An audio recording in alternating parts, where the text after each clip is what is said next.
Two weeks after the Marikana massacre claimed the lives of scores of miners, business tycoon Cyril Ramaphosa, a Lonmin board member, wrote in a Sunday newspaper that no one could escape responsibility for the killings.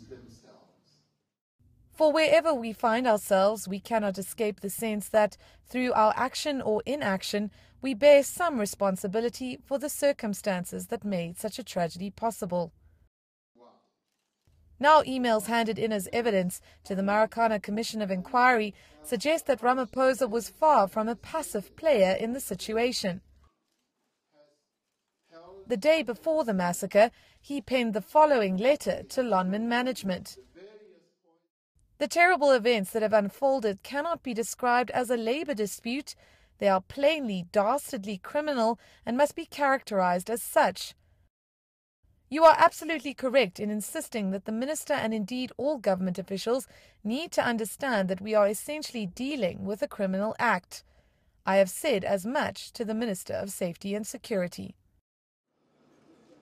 In other emails sent that same day, he also revealed that he'd warned Mineral Resources Minister Susan Shabangu that the state's inaction on the Lonmin saga could be bad for her and government. He further states that he will ask ANC Secretary-General Gwede Mantashe for the party to intervene in the crisis.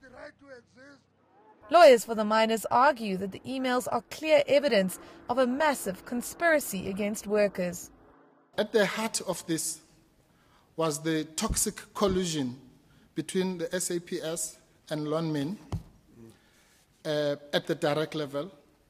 At a much broader level, it can be called a collusion between the state and capital. They have also suggested that the killing of the miners was far from accidental. What happened here was premeditated murder of defenseless people, and that any suggestion that it was a spontaneous act is gainsaid by the evidence.